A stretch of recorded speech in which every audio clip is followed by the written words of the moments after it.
2 days ago, I went up to pick up a relatively cheaper purchase for this particular kind of rare Macintosh, the Color Classic. Apparently it's even more super rare here in Germany or Europe. Was sold as non-operational, no lights, didn't make a noise when you plugged it in, but it was sold without a keyboard, which you do need to turn these on, and they do need a good battery as well. I have not had a chance to open this up yet. I haven't tried plugging it in either. But it looks like somebody's been inside here already because the screws are missing from the back hatch. So, let's see. The listing had a picture of the hatch removed, but not the board removed itself. And it doesn't look like there's a battery in there. Luckily these, with a little bit of force, can slide out fairly easy. Oh good, no battery. Does need new capacitors. You can see the haze of some of the juices here. So it will need to be cleaned and recapped. Looks like it's in very good condition. So one trick I remember from another Color Classic I had a while ago, I haven't opened one of these in quite some time, is if when you turn it on or plug it in and turn it on, it shouldn't turn on itself, but that little buzz of the degaussing coil, and it seems dead to most people. But the trick I learned was that if you just remove the logic board and turn it on, everything should spin up, and it does. Hard drive is ticking, so it means it's not stuck. Did a seek test. I also heard high voltage statics. It means the CRT is probably good as well. So the analog board is probably just fine. All I'll need to do is clean and recap this. But just for giggles, let me grab a keyboard and try powering this on.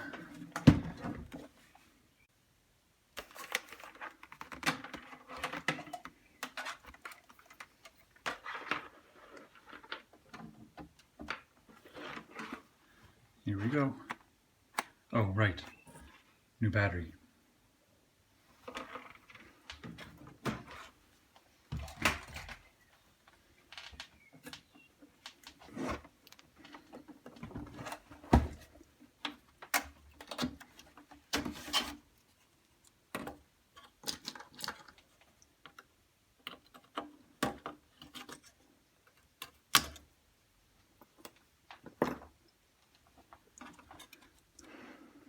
Positive that way. This battery's kind of funky where the positive is not the nipple but the back end, so always check that. Installed.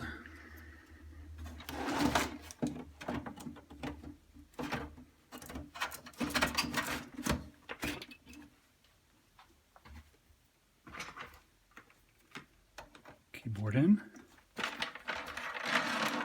And still dead. Oh shit, should probably turn it on, yeah. Okay, nothing. And power.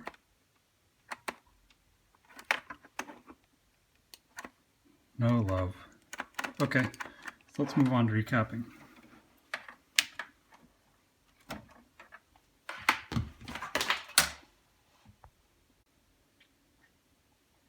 I have my magic Danish cookie dish of Macintosh capacitors.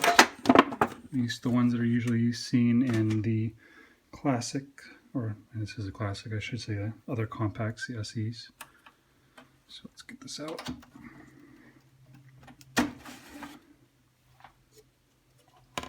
Get this guy out of the way.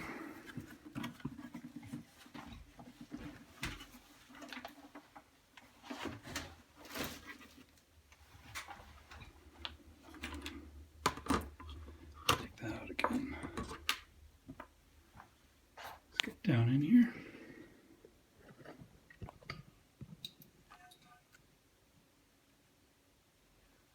Fire up the soldering iron.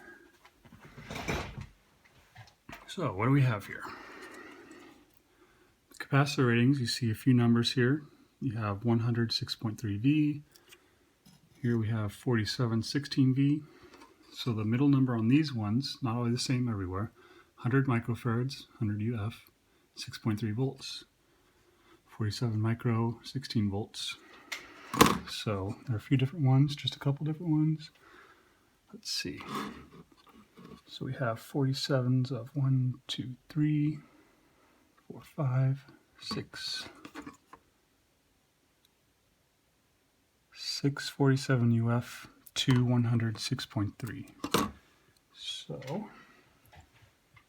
what did I do with my magic cookie jar? There we go.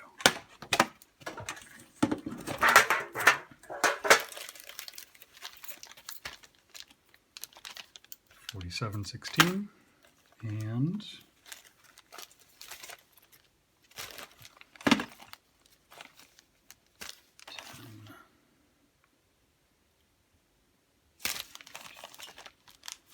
116, 100, 6.3.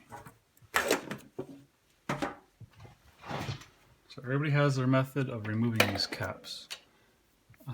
I have done the twist and pull. People swear by it. They'll yell at you if you say otherwise. It does work most of the time, I'll admit, but sometimes it will rip off a trace and make things more difficult. So one thing I have found to be a little more reliable is to clip them off by going to taking advantage of the shape.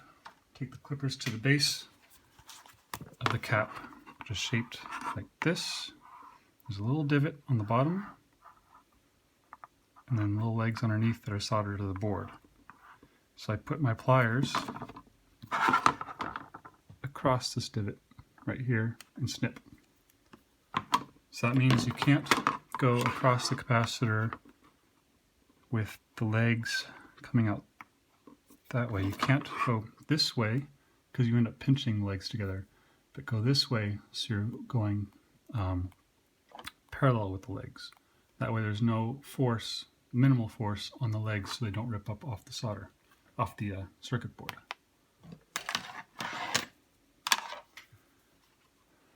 So I'll start with all these 4716s. So I'm going down there, parallel with the legs, push down while I'm clipping. It's gone away, gone. It's the top half. And then when you do this, the rest of the bottom half should just come off right like that. Super easy. And then the plastic spacers will actually snap and be very brittle. They'll just snap off. You can wipe them away. And that exposes the legs for easy desoldering. Oh, the rubber gasket actually stayed on this. Just pull that off. Gone. You can actually see some of the juices still left behind. They left a little shadow. So moving on.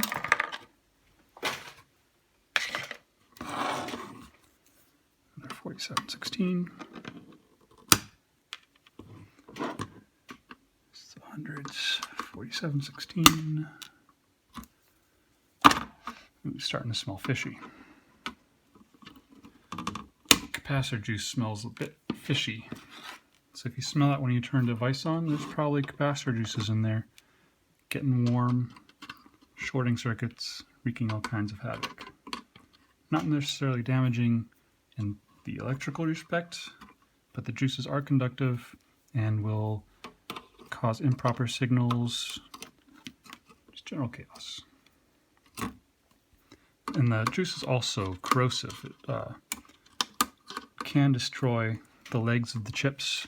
If it gets under the solder resist, the green coating which protects the copper from oxidation, the elements, if it gets under there, it actually eats the traces away as well.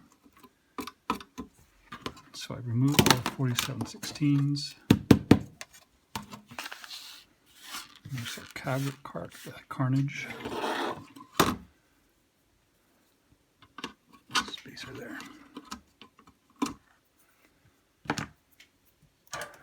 Now this part gets really stinky because heating up that capacitor juice left behind is kind of noxious. So I always add solder because it helps get the heat. You can just wipe the legs away. Ooh, that is stinky.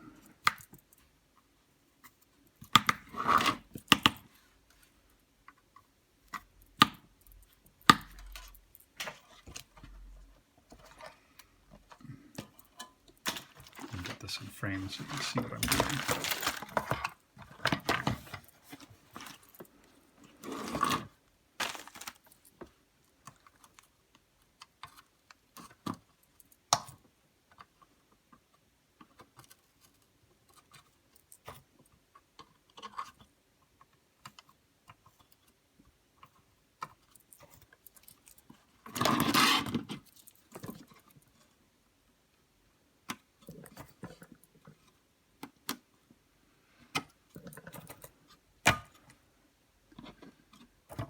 Missed one.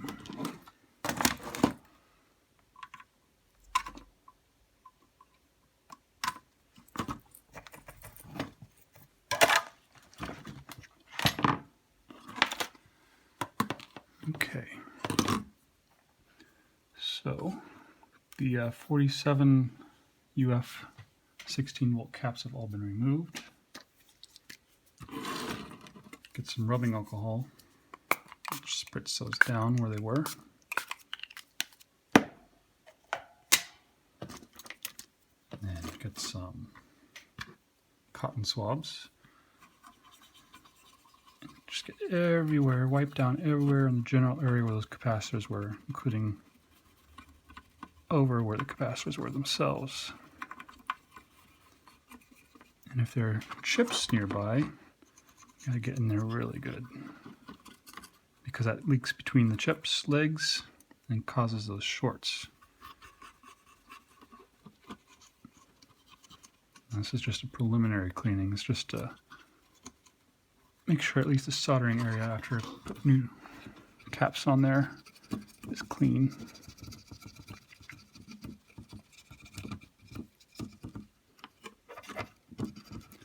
So you notice on this one,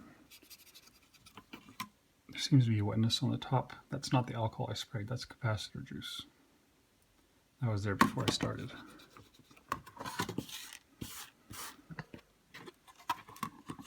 Okay, so there's 6 of these babies.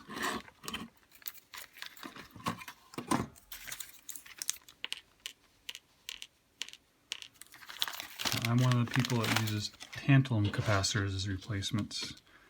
Some other people like to use through holes with the legs bent out, solder those on, and then bend them over so they don't stick out too far. These guys seem to work very well for me. I pre-tin the pads with little blobs of solder. This will make attaching them a lot easier.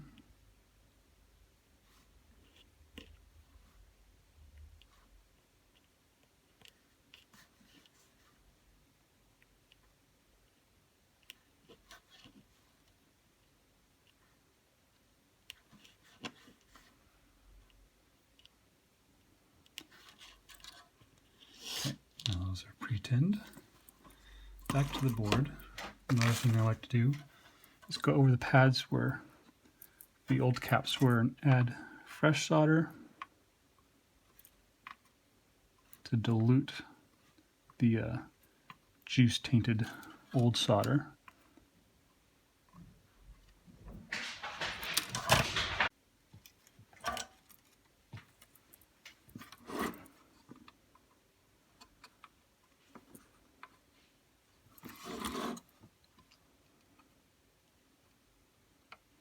Still fishy smelling.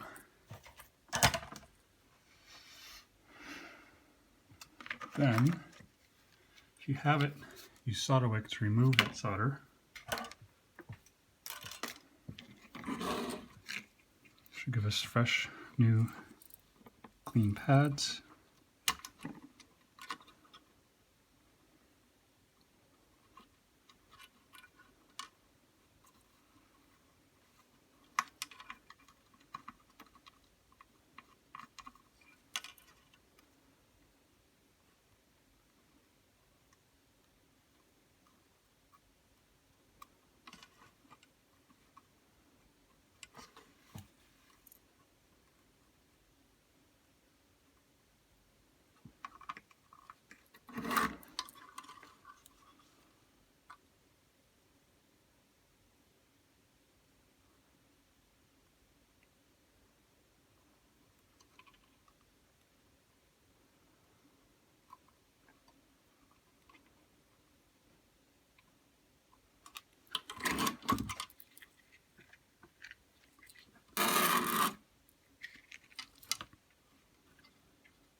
So one thing you may have noticed that the original capacitors have a black band on one side.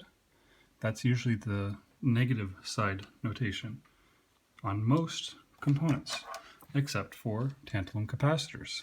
The colored band here is actually positive on these, and you risk explosions and fire if you do these backwards. So you also notice there are little plus symbols on each capacitor pad. There's also a little indentation mark. That's the positive side of what the capacitors were. So, touch one side down, the other side. And all I'm doing is melting the solder I pre-put on the caps back onto the pad. So I just get in place,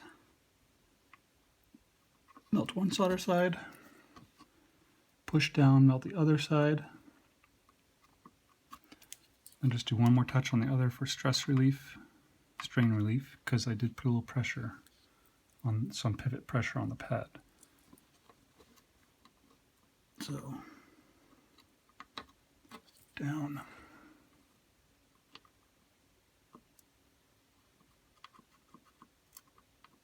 Down.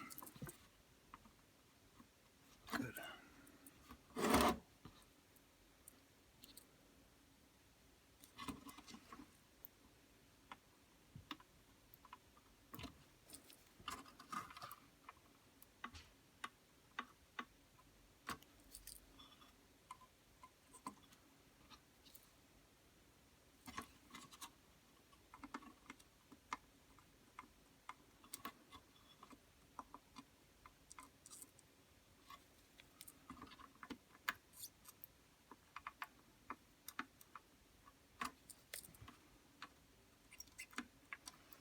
I'm not centering these very well, but it doesn't really matter. It's hard with my face not directly over the board.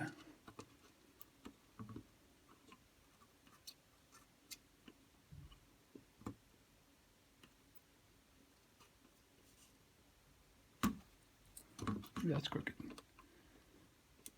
Like them to be somewhat lined up. And be careful of all plastics around it, like this battery holder. It's very close to soldering iron. No real risk of damaging stuff. It's just not nice to burn that and leave marks. Same with the RAM holders. So those are all replaced. Let's move on to our 100 6.3s.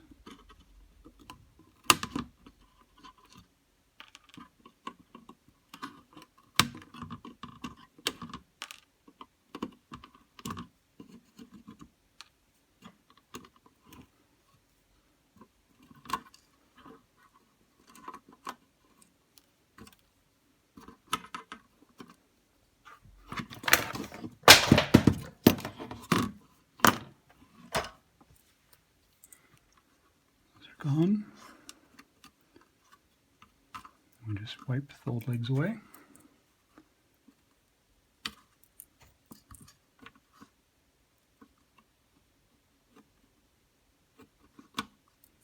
Easy peasy. That is stinky fish. Spritz and a wipe.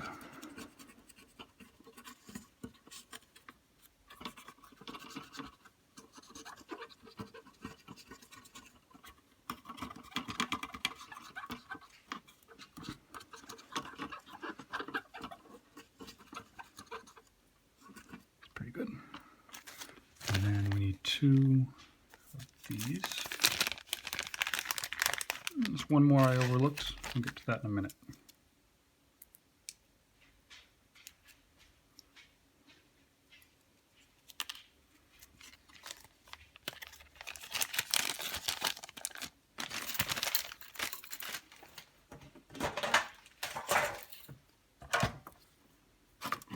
So as before, like I said, I like to put a little dollop of solder on these before I go on.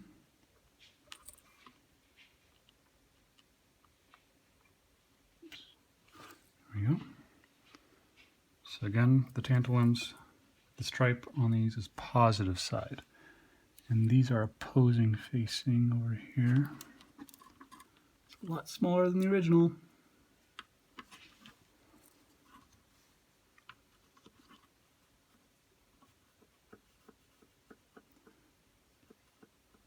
Now I'm moving my needle back and my solder tip back and forth just to make sure that the solder is bridging between the capacitor and the circuit board.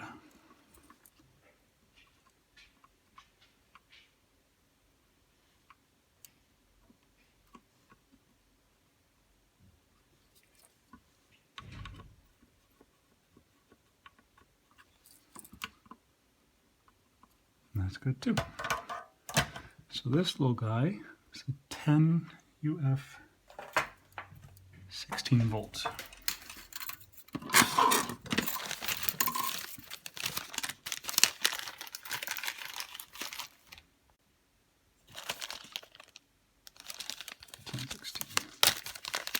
Just need one of these.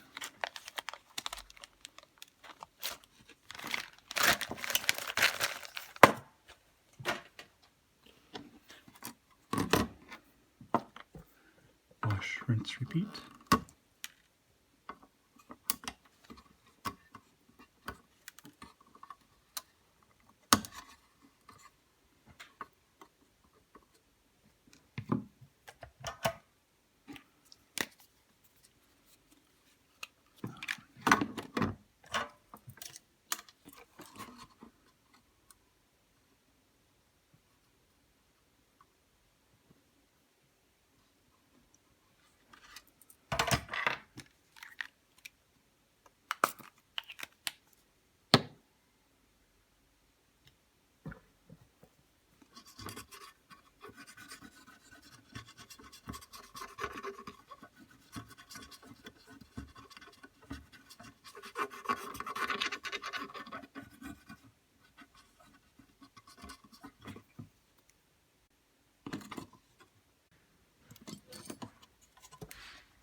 I've lost my capacitor.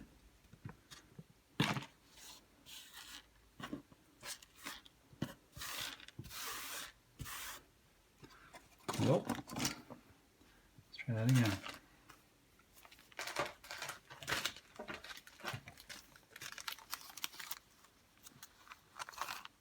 And 16.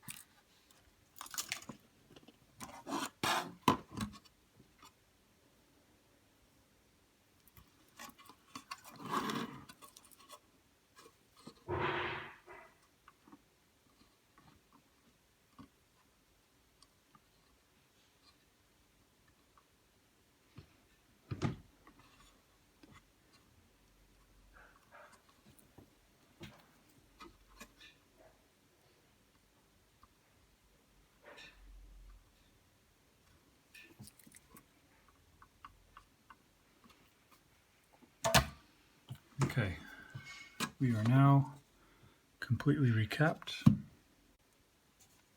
So let's give it one more extra good scrub.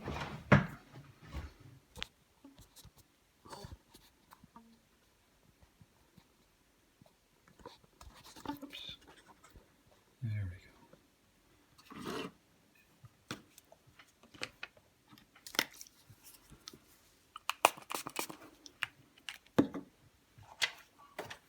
Now normally at this point I would be washing it under the sink with warm soapy water. Scrub it down with warm soapy water first, then rinse it in the sink while gently scrubbing, then go over it with a good spray of rubbing alcohol everywhere, isopropanol, to help evaporate the water faster. So what it does, it displaces the water and then the alcohol evaporates super fast. So if you put it in a toaster oven, say, for like 15 minutes at, I don't know, 90 Fahrenheit or 100 Fahrenheit. It'll be completely bone dry, ready to rock. So I'm just sticking to pure alcohol now and scrubbing around the legs of the chips that were near capacitors leaking. I think blowing it dry should suffice. Be ready to go in a couple minutes here. Just want to make sure that all evidence of juice is removed, plus any flux residue removal.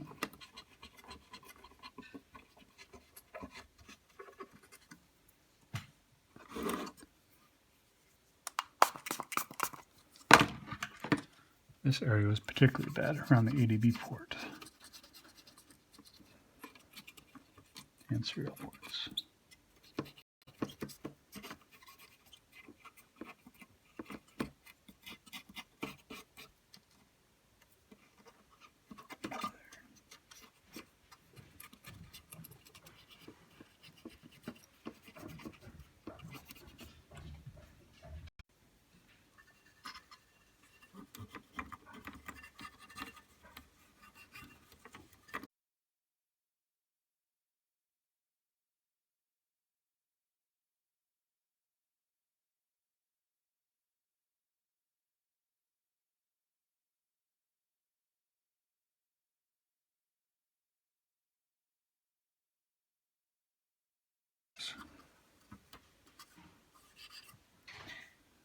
So I think this should be ready to plug in and go.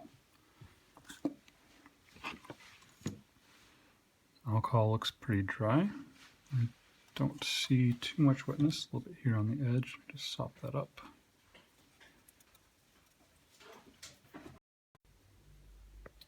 Alright, I just took a couple minute snack break. Let us plug this in. See what we've got.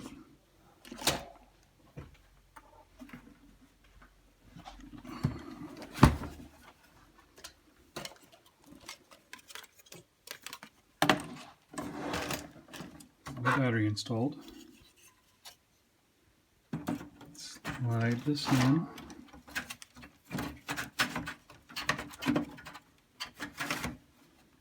Securely. On my keyboard.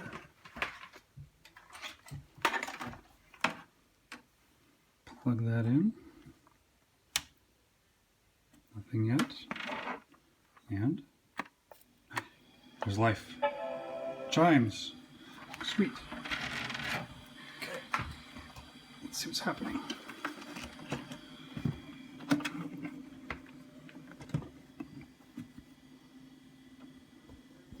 Screen is up.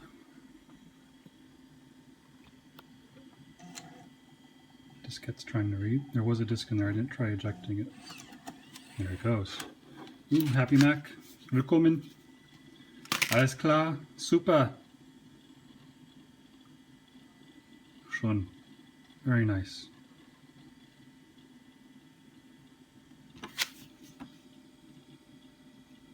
Photo flow. This is what was inside.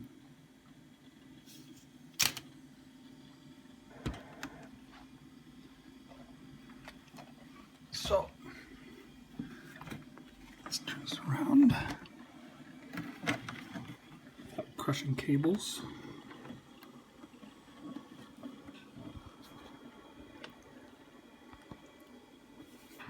Could use a bit of cleaning.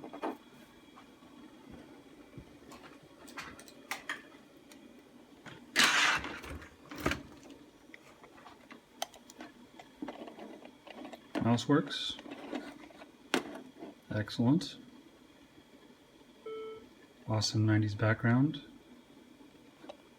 Okay, who cares?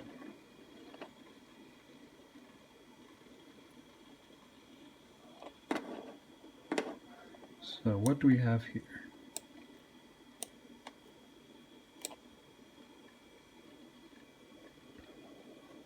Six megs of RAM. System 755 Deutsch version. And color.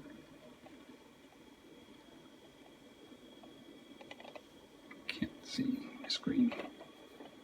Oh, wrong control panel. On Bildschirm. Oder Monitor.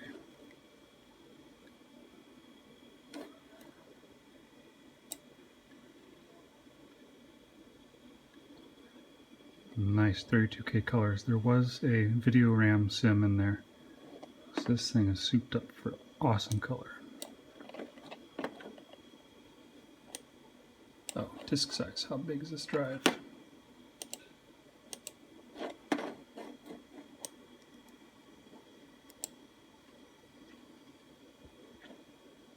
Megabytes. That's not great, but it works. It's awesome. How much free space do we have? 57. Oh no, 57. 80 megabyte drive. Okay, that's cool. Awesome. So I now have my second working Color Classic. Very quick, easy fix.